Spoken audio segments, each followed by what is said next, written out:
Desaparece gente. Desaparecen aviones. Desaparecen barcos. ¿O no? ¿Estas desapariciones son accidentes? ¿O son cuentos chinos, consecuencia de causas naturales o de causas sobrenaturales? ¿Se puede pasar a otro punto del tiempo y el espacio? ¿Qué desaparición es más difícil de explicar? ¿Y cuál es más difícil de aceptar?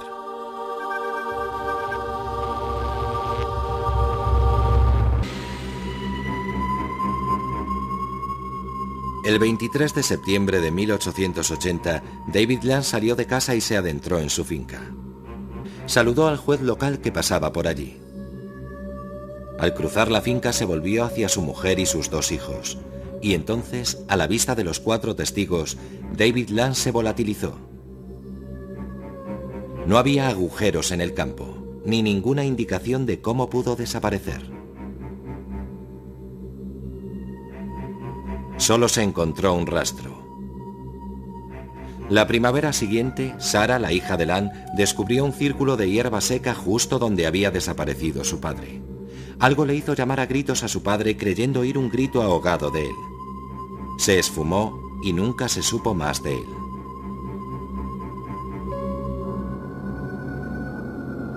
Pero ¿cómo puede alguien desaparecer de repente?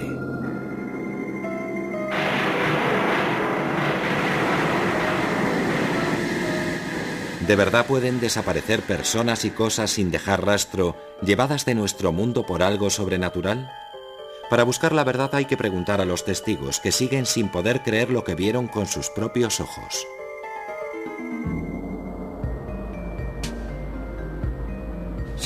Me ha pasado varias veces.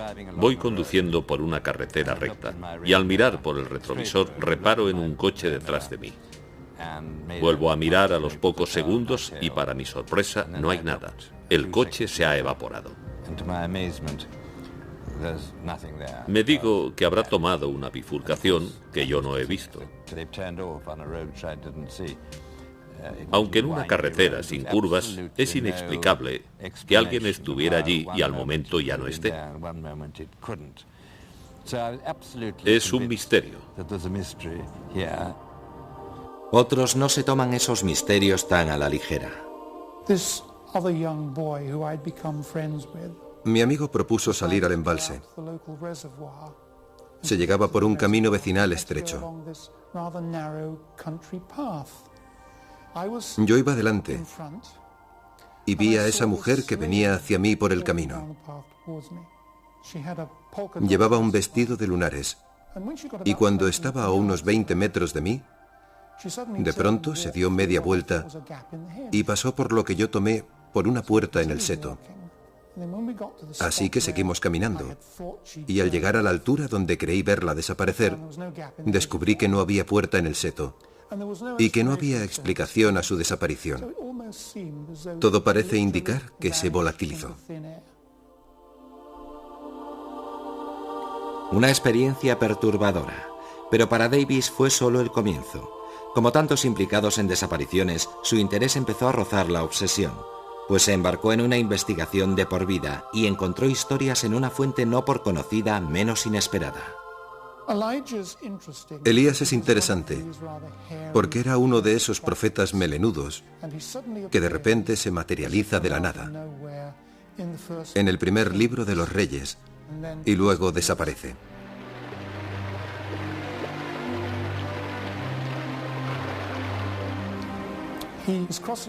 Está cruzando el Jordán con su discípulo, y al llegar a la otra orilla, descienden del cielo eso que llaman un carro de fuego y caballos de fuego.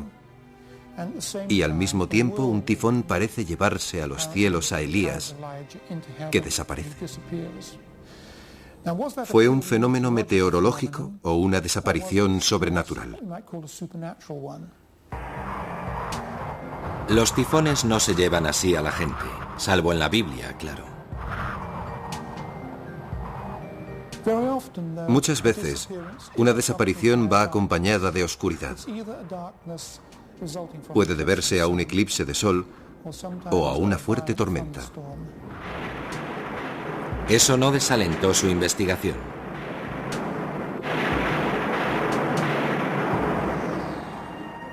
Como tantos obsesionados con las desapariciones, Rodney Davis siguió hasta la antigua Roma y el misterio de Rómulo, fundador de la ciudad.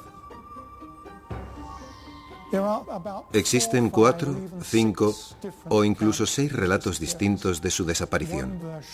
Una versión dice que desapareció en el templo de Vulcano. Según otra, fue en un lugar llamado Marisma de la Cabra.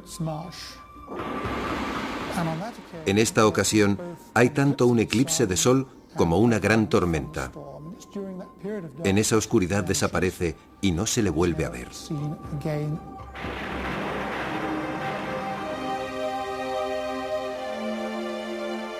Esas historias de dioses y héroes tienen más de mito que de realidad. Durante siglos no ha pasado un solo año sin que alguien desapareciera. La de Amelia Earhart es la típica desaparición de la aviación que se convierte en leyenda. Ocurrió hace 60 años y 1 millón de palabras. Y la leyenda sigue creciendo. Cuando desaparece alguien tan famoso y de modo tan misterioso, no podemos dejarlo correr. Necesitamos una explicación. El misterio da paso a la obsesión. Fanáticos como Rick Gillespie intentan localizar la tumba de su heroína. La obsesión de la propia Earhart era dar la vuelta al mundo, aunque fuera por la ruta más peligrosa, cerca del Ecuador, sobrevolando océanos. Su avión era un Lockheed Electra especialmente preparado. Su primer intento casi terminó en desastre. Pero Earhart no se amilanaba fácilmente. Aplazó el vuelo y el 20 de mayo de 1937 sobrevoló América hasta su primera escala en Florida. Según las malas lenguas, Fred Noonan, su copiloto, era un gran bebedor, pero Amelia confiaba en él, sobre todo por su conocimiento del Pacífico. En Miami se revisó a fondo el Electra. En la madrugada del 1 de junio reanudó su viaje. El mundo entero contenía el aliento esperando noticias de cada escala. Cruzó el Atlántico, sobrevoló el desierto africano y siguió hasta lugares de nombres evocadores, como Karachi, Calcuta, Rangún, Bangkok. Tras algunos contratiempos menores y una tormenta monzónica, el 1 de julio llegó a Papúa Nueva Guinea. Había logrado recorrer 22.000 millas. La etapa siguiente era la isla Howland, un punto diminuto en el Pacífico Sur de 3 kilómetros de largo y 800 metros de ancho. Era un territorio americano de importancia estratégica. Estados Unidos sospechaba que Japón concentraba fuerzas militares en la región.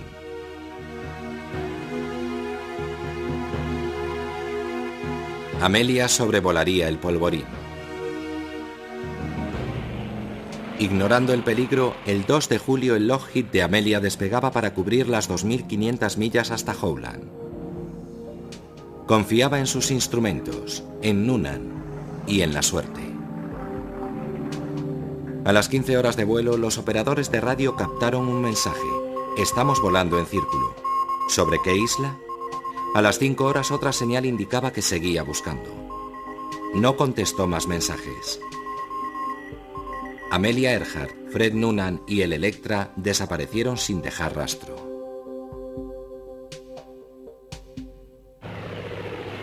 Casi un centenar de aviones peinaron el Pacífico. No encontraron nada. Durante la búsqueda, se creyó oír sus llamadas de socorro. Se esperaba encontrarla en cualquier momento. Pero no fue así. Se pusieron muchas esperanzas en el rescate y en el éxito de tanto despliegue naval, pero fue inútil. Lo único que aparecieron fueron rumores. Se barajó su captura por los japoneses, o que hubiera partido en misión de espionaje. En los años 60, un equipo de periodistas americanos encontró testigos en Saipán. Hablaron de un avión que cayó al mar y de un hombre y una mujer cautivos. Saipán estaba dentro del área de autonomía del avión, pero no había pruebas concluyentes. Entonces Gillespie tropezó con algo que otros habían pasado por alto. Hace poco, por un documento hallado en los archivos de una nación del Pacífico, supimos que en 1940, es decir, 3 años después de la desaparición de Earhart, las autoridades británicas encontraron los restos de una persona abandonada en la isla que falleció allí tras intentar sobrevivir. Para entonces, la historia de Amelia Earhart tenía el sello de una desaparición clásica. Un viaje épico, una persona famosa, una desaparición repentina. Para una legión de fanáticos que peinaban tierras y mares buscando su rastro, el viaje a la isla Gardiner era irresistible. En ese mismo sitio encontramos fragmentos de un zapato. Se trata de calzado americano de mediados de los años 30. Es de mujer y encaja con el estilo y la talla de calzado que llevaba Amelia Earhart cuando desapareció. Está claro que los restos que aparecieron en Gardiner en 1940 son de Amelia Earhart o de Fred Noonan. Quizá porque se extraviaron los huesos, nunca se pudo saber de quién de ellos eran. Sospechamos que eran de Noonan porque en los restos humanos es más fácil identificar el género si se dispone de parte de la pelvis y del cráneo, como fue el caso. Si es Noonan, ¿dónde está Amelia? Si hay 2 personas abandonadas en una isla, no morirán en el mismo momento. Una de ellas sobrevivirá a la otra y no se quedará ahí sentada viendo cómo los cangrejos se comen a su colega. Hará todo lo posible por enterrarlo. Si estamos en lo cierto, ahora los huesos de Amelia descansan en una tumba anónima, seguramente cerca de donde se encontró el otro cadáver. Luego hay que preguntarse qué fue del avión, si existe alguna prueba de que haya estado allí, y resulta que sí. Encontramos fragmentos de aluminio y de otro material que procede de los restos de un avión. Este trozo de metal nos dice mucho. Hemos comprobado que corresponde a un parche instalado en los bajos del avión de Earhart, en esta posición, justo aquí.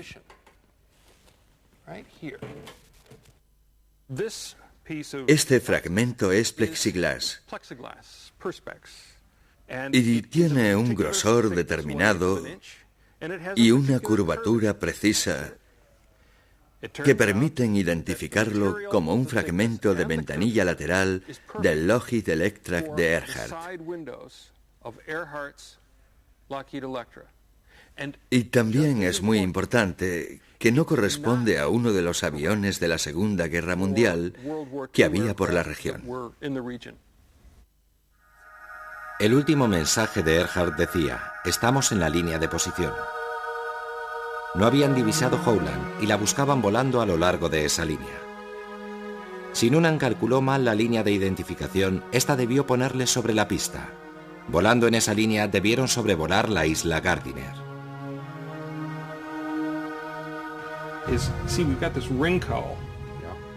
Rick Gillespie seguirá buscando el avión y los efectos personales. Puede parecer de mal gusto, pero necesita pruebas para resolver el enigma. Aún hoy, 60 años después de su fatídico vuelo, Earhart sigue siendo un ídolo capaz de inspirar a otros. La aviadora americana Linda Finch consiguió su objetivo, dar la vuelta al mundo en 2 meses y medio. Pero Amelia Earhart no es la única americana famosa desaparecida entre una nube de rumores. El 15 de diciembre de 1944, Glenn Miller, el director de orquesta más famoso del mundo, se volatilizó.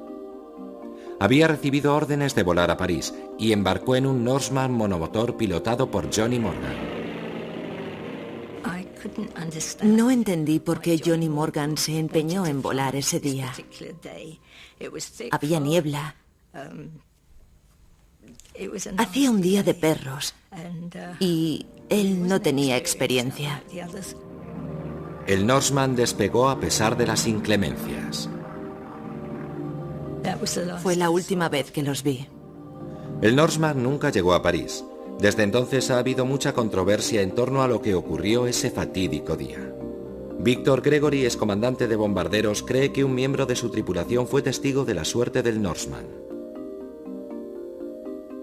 Volvíamos de una incursión frustrada sobre la ciudad alemana de Schegan y teníamos órdenes de echar al mar las bombas, sobre todo el pastel de 4.000 libras, que era muy peligroso si se aterrizaba con él a bordo.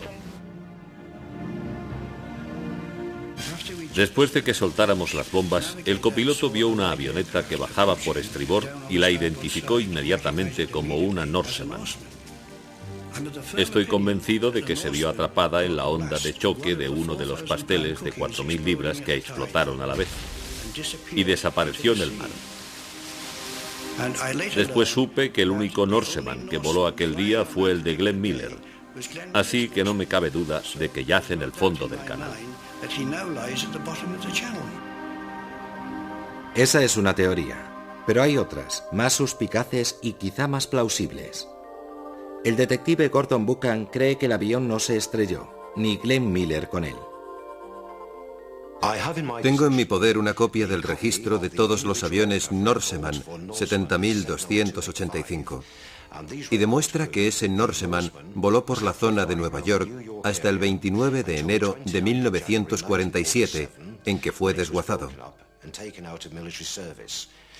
Es decir, unos 3 años después de la supuesta desaparición de Glenn Miller. Cuando hice preguntas y llamé a varias puertas del Ministerio de Defensa, esas puertas se cerraron rotundamente. Nadie, al parecer, quiere hablar de la desaparición de Miller. Otros también creen que ha habido una tapadera de alto nivel. Un alto oficial dijo a Udo Ulfkott que la inteligencia estadounidense se había inventado la historia de la desaparición, por motivos de delicadeza y de decencia. Después de 1945, cuando la inteligencia alemana cooperó con la americana, los americanos mencionaron que Glenn Miller no murió en ese accidente de avión. Los alemanes quisieron saber qué pasó, y los americanos dijeron, bueno, murió en una casa de putas, pero por entonces no podíamos contar eso a la gente, así que inventamos la versión de que murió en un accidente de avión.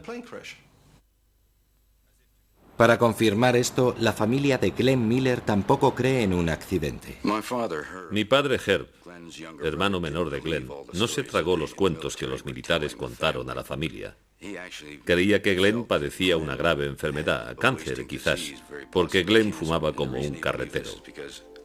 En las últimas fotos que tenemos de él, sus uniformes cortados a medida le vienen grandes, le sobran por todas partes. Mi padre cree que murió de muerte natural. Como en tantas desapariciones, escasean las pistas, aunque puede haber una en la última carta de Miller enviada a su hermano Herb. Cuando recibáis esta carta, ya estaré en París, lanzándome en picado sobre el canal. Lanzándome en picado sobre el canal. Y de repente aparece alguien con su chapa de identificación y seguirá llegando gente con esas ridículas y estúpidas teorías.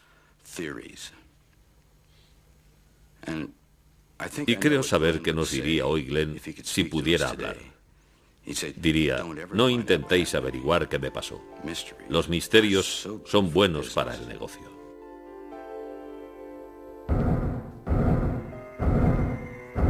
El sexo y la fama son ingredientes explosivos en las desapariciones, tanto como el poder. John Stonehouse era un político ambicioso que hubiera podido llegar a primer ministro británico. La alarma sonó cuando, estando de vacaciones en Florida, no se presentó a un mitin que iba a dar. No apareció, ni tampoco a cenar. Así que echaron abajo la puerta de su habitación y encontraron todas sus cosas, su pasaporte y su dinero, que era mucho. La policía peinó la playa cubana, pero ni rastro. Cada vez que aparecía un cadáver a 200 kilómetros a la redonda, todos se preguntaban si sería él. Corrieron rumores de que tenía problemas financieros, lazos con la mafia, o de que era un agente secreto, y él sin aparecer. Debió ahogarse. Le damos por muerto. Aunque entonces no lo supiera, la policía tenía en sus manos una prueba de peso, su pasaporte. John Stonehouse había leído este libro de Frederick Forsyth. El chacal desaparece asumiendo la identidad de un fallecido. John Stonehouse había acudido a esta tienda de su circunscripción para investigar la historia de un votante fallecido llamado Clive Markham. Un año después, la policía australiana irrumpió en una casa de Sydney. La verdad salió a la luz. Agobiado por las deudas, Stonehouse había organizado su propia desaparición. He sufrido traumas porque algunos de los ideales por los que he peleado durante 30 años de intensa vida política se han quedado en nada.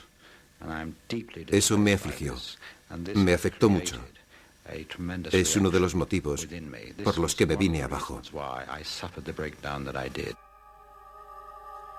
Stonehouse estaba acabado, acusado de 21 delitos, entre ellos fraude y usurpación de identidad. Pero Stonehouse desapareció ante todo por un lío de faldas, con su bonita secretaria, Sheila Buckley. Fue su afán por verla lo que puso a la policía sobre la pista de su escondite.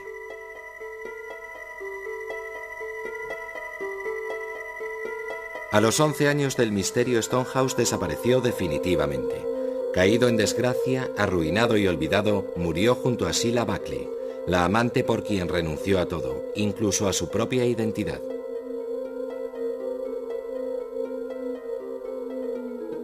Si la desaparición de aficionado de Stonehouse se debió al más trivial de los motivos, otros son más calculadores y profesionales. La pista la encontramos de nuevo en el título de esa novela de Frederick Forsyth, pero esta vez la desaparición es mucho más siniestra. Durante los años 70 y 80, las ciudades europeas se convirtieron en blanco de las acciones terroristas de varios grupos clandestinos. Era evidente que alguien intentaba poner sobre el tapete mundial la cuestión palestina, pero cuando se disipaba el polvo de las explosiones ya no estaba. Ocurrió de repente. En Londres atacaron a Lord Schiff, destacado sionista y presidente de Marks & Spencer. Se abrió la puerta del baño y entonces vi una pistola. Eso fue todo. Entonces, en 1975, se produjo el ataque más audaz en la sede de la OPEP, en Viena. Hubo 3 muertos y se tomaron 11 rehenes, entre ellos algunos ministros. Los liberaron tras un vuelo al norte de África. ¿Quién era el cerebro? ¿Esta oscura figura que estrecha la mano de un prisionero y abraza al ministro venezolano del petróleo? Se le puso un apodo, Carlos el Chacal, porque desaparecía utilizando disfraces y nombres prestados. Una redada en un piso franco de Londres permitió dar con una pista. Una anotación en un libro que apareció en un arsenal dio a la prensa el verdadero nombre. Por fin el Chacal tenía una identidad. Ilitch Ramírez Sánchez. Quería ser una estrella y tomó la vía del terrorismo para lograrlo.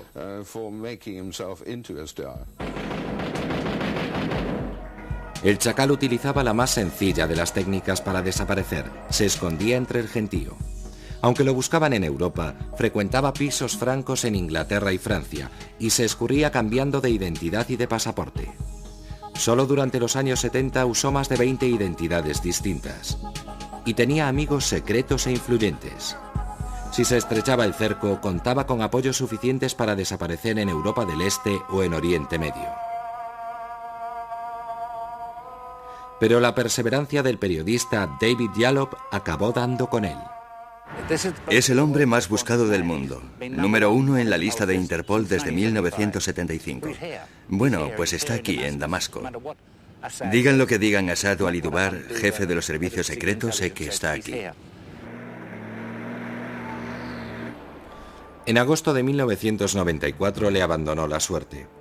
El hombre que durante 2 décadas despistó a la policía fue detenido en una clínica de Jartum cuando estaba anestesiado. Las fuerzas de seguridad sudanesas lo entregaron a Francia. A finales de 1997 fue condenado a cadena perpetua por matar a 2 agentes franceses. Carlos no volvería a desaparecer. La mayor parte de las desapariciones humanas se pueden explicar por sentido común o fuerzas naturales, pero hay algunas que desafían toda lógica y parecen sobrenaturales. Algunas de las más sonadas se han producido en la costa sudeste de América, una pequeña zona famosa por sus inexplicables desapariciones, el llamado Triángulo de las Bermudas. Hay docenas de relatos de barcos, aviones y personas desaparecidas en extrañas circunstancias, como el Witchcraft. El 24 de diciembre de 1967, a una milla de la costa de Miami, un Buoy 7, un yate de recreo, se hizo a la mar con el propietario y un sacerdote a bordo. Al poco emitió un mensaje de llamada urgente al guardacostas. Este tardó unos 20 minutos en alcanzar su posición, pero cuando llegó a la zona, no quedaba rastro del yate. Hacía muy mal tiempo aquella noche. Debieron pensárselo 2 veces antes de salir. Era un barco pequeño, de noche y con mala mar. Para mí no tiene nada de misterioso. Por cada convencido de la existencia del Triángulo de las Bermudas, también hay un escéptico, como Larry Kuss. Cree que muchos de los misterios tienen una respuesta lógica, como el caso del Rubicón, que apareció a la deriva frente a la costa de Florida con solo un perro a bordo. Se desató sobre La Habana uno de los huracanes más fuertes de todos los tiempos. El Rubicón estaba en el puerto, sus amarres se rompieron y el barco salió a alta mar a la deriva hasta que dieron con él.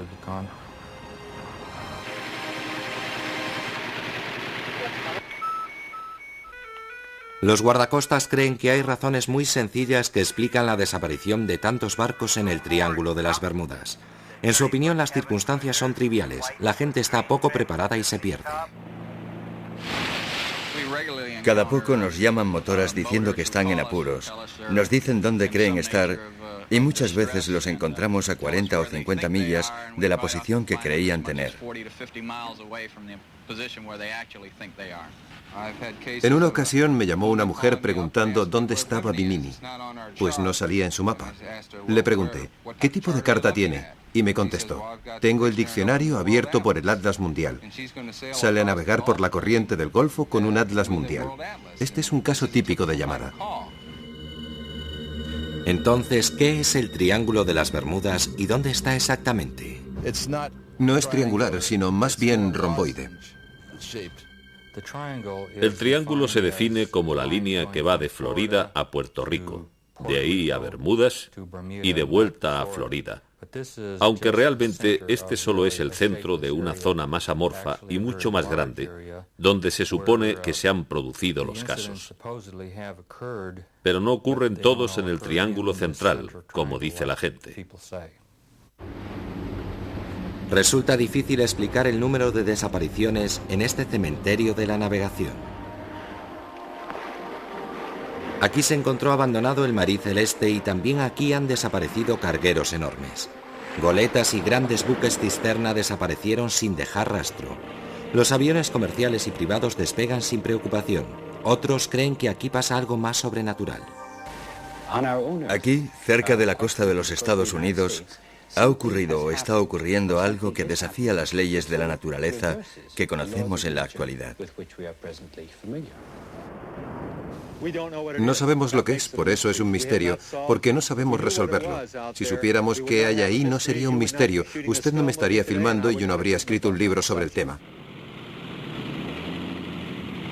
Hay un incidente que ha contribuido más que ningún otro a forjar la leyenda y estará vinculado para siempre al Triángulo de las Bermudas. El 5 de diciembre de 1945, 5 Avengers de la Armada Americana salieron en misión de entrenamiento rutinario. Pero algo falló. La torre de control captó mensajes inexplicables. Los pilotos decían que se habían perdido. El mar y el cielo parecían extraños. Y luego, Silencio. Se envió un avión de rescate Mariner. También él perdió el contacto por radio. Entonces se acometió un rastreo a fondo día y noche. Se habían esfumado 5 Avengers, un Mariner y 23 tripulantes. Jamás se encontraron supervivientes ni restos del naufragio. Entraron en el triángulo diabólico y no volvieron a salir. El misterio no era tanto cómo se habían perdido, sino cómo pudieron desaparecer. Bueno, los Martin Mariners tenían un historial de explosiones.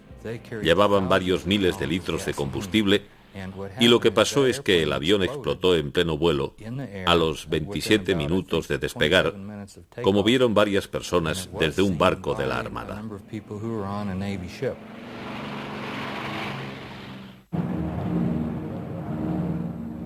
¿Y qué pasó con los 5 Avengers? Se perdieron, se quedaron sin combustible y cayeron al mar antes de que llegara el socorro.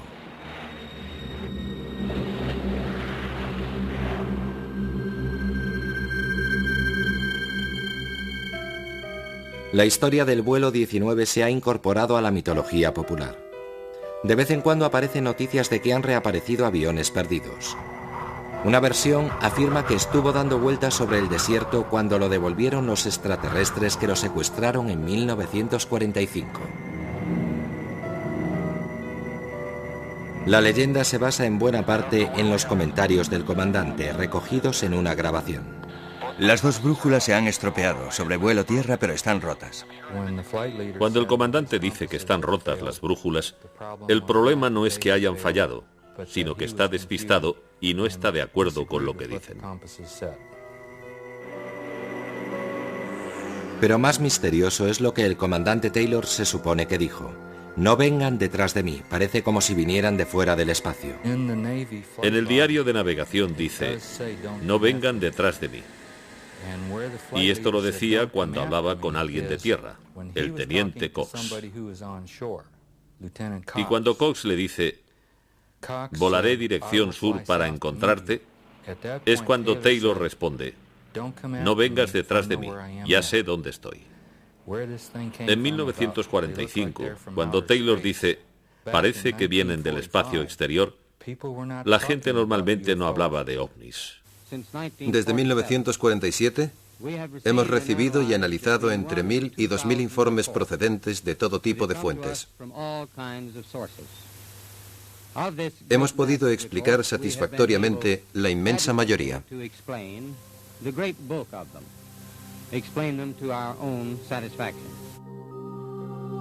El único problema de los desmentidos oficiales es que la gente los toma por una prueba más de que se están ocultando los hechos.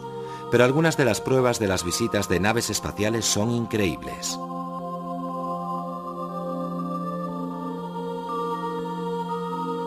Aunque en la mayor parte de los casos existe una respuesta natural o racional, cada vez hay más casos inexplicables por la implicación de ovnis en la desaparición. Algunos cuentan incluso con la confirmación de testigos oculares. Como casi todo el mundo, al principio Bud Hopkins no creía en el tema. En 1964, mi esposa y un amigo inglés vimos un pequeño objeto metálico, ovalado, como de aluminio blando. No era reflectante, ni tenía luces, ni nada parecido. Eran las 5 de la tarde y buscamos alguna explicación, pensando que sería una especie de globo. No se movía, las nubes avanzaban muy deprisa, y de repente, cuando lo adelantamos y volvimos la vista, ¡zas!, salió disparado desde el mar hacia las nubes. Bajamos corriendo del coche y nos quedamos mirando. Uno de nosotros dijo, será uno de esos ovnis. De golpe me di cuenta de que si era lo que parecía ser, teníamos visita, y el episodio se convertía en el hecho más importante de la historia. Era un objeto sólido, y creo que venía del espacio. ¿Qué estaba pasando? ¿Por qué desaparecía la gente y volvía a aparecer a los pocos minutos? ¿Y qué ocurría entre tanto? Bud Hopkins empezó a investigar y constató que muchas de las víctimas recordaban imágenes recurrentes. Mucha gente menciona un pequeño objeto en una cánula que les insertan en la cavidad nasal con la persona tumbada en la mesa. Por los procedimientos utilizados, parecen tener interés por el sistema nervioso del hombre y por sus órganos reproductivos. Dedican mucha atención a la cabeza. Esta explicación de que la gente desaparece un rato para que los extraterrestres puedan examinar la humanidad puede parecer increíble, pero Hopkins cree que hay casos fuera de duda. El caso de abducción más importante que conozco es el de Linda Cortilla. Ocurrió en Nueva York en noviembre de 1989. Linda recuerda haber percibido una presencia en la habitación justo antes de dormirse y sintió que sus piernas y luego su cuerpo se iban paralizando. Reconoció lo que era por experiencias anteriores, así que abrió los ojos y vio una pequeña figura gris con una cabeza grande de pie junto a la cama. Entonces perdió el conocimiento. Después recuerda haber salido flotando por su ventana del 12º piso en un rayo de luz azulado y subir por un ascensor invisible hasta la nave que aguardaba arriba. Recuerda estar tumbada en una mesa, lo que pasó dentro de la nave, etc., y cómo la devolvieron a su piso. 15 meses después, recibí una carta de 2 hombres que decían ser policías y después reconocieron que eran agentes de seguridad del gobierno, diciendo que estaban en un coche aparcado debajo de la autopista federal, muy cerca del apartamento. A las 3:15 de la madrugada avistaron un ovni sobre el edificio que de pronto encendió las luces y emitió un rayo azul descendente. Vieron 4 figuras en posición fetal salir flotando de la ventana del piso 12. Luego se desplegaron. Una era una mujer en camisón blanco y las otras 3 figuras no eran humanas. Se desplegaron y ascendieron hasta la nave y ésta se elevó sobre la autopista y fue vista hundiéndose en el East River. Es increíble porque se trata de una abducción con testigos, pues he entrevistado a gente de 5 sitios distintos y todos ellos vieron cómo ocurría la totalidad o parte de esa abducción aquella noche. Por ejemplo, una mujer contaba que su coche se detuvo en el puente de Brooklyn, se apagaron los faros y de golpe vio esa luz brillante sobre el edificio de apartamentos y se dio cuenta de que era una nave y vio las figuritas desplegándose por la ventana. Me dijo, era tan real que parecía un truco. Creí que estaban rodando una película con efectos especiales. En este caso hay testimonios de 20 personas. Así que hay que descartar una explicación psicológica, pues como dijo Linda, si estaba alucinando, ¿cómo vio tanta gente mi alucinación? Los ovnis no son la única fuente de relatos que parecen más extraños que la ficción. ¿Qué hay de la capacidad de desaparecer volviéndose invisible? ¿Puede ocurrir? La psicoterapeuta Donna Hybe cree que es posible y tiene varios ejemplos. Han salido a la luz muchos casos de invisibilidad espontánea. Primero fueron 1 o 2, pero luego me quedé atónita al descubrir que eran muchos. La gente contestaba a mi encuesta desde todos los rincones del mundo. Por ejemplo, Adrienne, en Lancashire, Inglaterra. Una noche entró en un bar con un amigo y este tuvo que ir al baño. Ella esperó sentada en el bar. Cuando volvió del aseo, él la buscó. No la vio. Cogió algunas cosas que tenía en la barra y salió corriendo del bar. Ella se quedó allí, preguntándose qué le pasaba, y al poco su amigo volvió a entrar y le preguntó dónde se había metido, qué le había pasado, y ella le contestó, «Pero si no me he movido de mi asiento». Y él dijo, «Imposible, vine aquí y no estabas». Y ella, entre tanto, veía todo totalmente normal, pero por algún motivo, durante unos instantes se volvió literalmente invisible.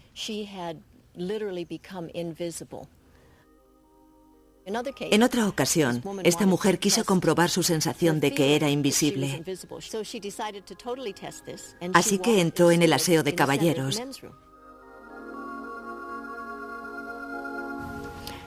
Diciéndose que si no la miraban allí, no la mirarían nunca. Y dice que nadie la vio. Dejando a un lado los ovnis y lo paranormal, ¿Existe una base científica para las desapariciones? La idea de Einstein era que es la materia, la energía materializada, la que induce la curvatura del espacio y el tiempo. Según Einstein, teóricamente es posible viajar en el tiempo. Entonces, ¿podría desaparecer una persona al viajar al futuro? Para que esto funcione, Einstein sugirió un concepto asombroso, llamado antimateria. Si tuviera gran cantidad de esta antimateria o densidad de energía negativa, podría producir una deformación del plano temporal. Al provocar esta curvatura negativa del espacio y el tiempo, este se vuelve más lento y permite hacer cosas que aterrarían al más entusiasta de la ciencia ficción. Hawking dice que si pudieras provocar este efecto, no es tanto que pudieras retroceder en el tiempo, sino que podrías ir al futuro a un ritmo distinto. Esta deformación del tiempo podría tener que ver con los llamados túneles del tiempo, que pueden conducir a la desaparición al conectar dos momentos en el tiempo producidos en el mismo punto en el espacio. Nuestro universo es tridimensional, pero podemos imaginar que es bidimensional como esta hoja de papel. Y si vivimos en Pasadena, aquí, y aquí está Londres, hay miles de kilómetros entre las dos. El universo es curvo, así que a través del hiperespacio, la distancia de Pasadena a Londres es solo de unos metros. Y aquí está este pequeño conducto, este túnel que nos llevará de Pasadena a Londres por esta distancia tan corta. Imaginemos un túnel con una boca aquí y otra allí. Hay tres posibilidades de distorsión del tiempo. La primera sería que si meto el brazo por esta boca, aparece por allí al mismo tiempo. La segunda posibilidad es que cuando meto el brazo por este agujero, sale por allí al cabo de algún tiempo. Y la tercera es que si entro por este agujero, salgo por allí antes de haber entrado. Veamos cómo funciona. Sea cual sea el camino, esta deformación del plano temporal provoca una desaparición. Viajar por el tiempo entra dentro de lo posible, pero en ese caso estaríamos invadidos por turistas del futuro. Un tipo extraordinario. Lo llama predicción cronológicamente segura. Protege la historia. Vamos, que no puedes volver al pasado y matar a tu padre y a tu madre, porque entonces no existirías. Sería una contradicción. Quizás se pueda retroceder en el tiempo, pero aún no ha llegado nadie desde el futuro a nuestra era, porque el futuro está muy lejos, y cuanto más retrocedes, más caro te sale. También puede que ya estén aquí y no los veamos, que lleven capas invisibles o algo así. Si son tan listos y con una tecnología tan desarrollada, ¿por qué no puede ser? También puede que estén aquí y los veamos, pero les demos otro nombre, como ovnis o fantasmas o... Para que se pueda viajar en el tiempo, se necesita tanto la relatividad general, que describe una estructura del universo a gran escala, como la mecánica cuántica, que rige varias pequeñas escalas. En su formulación actual, estas dos teorías son incompatibles, así que debemos encontrar otra que las concilie.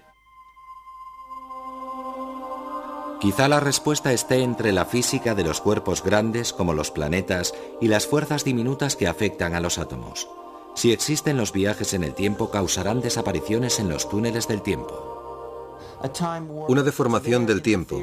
La teoría de que entras en un túnel del tiempo, desapareces y sales en un punto distinto del tiempo y del espacio. Es inverosímil, pero en principio esas cosas están ahí, en la teoría. Creo que dentro de 10 o 15 años conoceremos todas las leyes del punto de gravedad. Mi pronóstico, y estoy dispuesto a apostar fuerte contra Hawking, aunque él no querrá, es que cuando tengamos esas leyes dirán que no se puede hacer una máquina del tiempo y retroceder en el tiempo nunca. No apostaría contra la existencia de máquinas del tiempo. Puede que mi oponente haya visto el futuro y conozca la respuesta. Hasta los matemáticos aceptan que el concepto de viajar en el tiempo es inverosímil, pero teóricamente posible, sobre todo si va asociado a la parte más normal y potente de la vida cotidiana, las emociones. Es posible que bajo su aspecto sobrenatural sean las emociones intensas, la tensión, la ira, el miedo, las que anulan de algún modo las fuerzas de cohesión de los átomos y del cuerpo de la persona.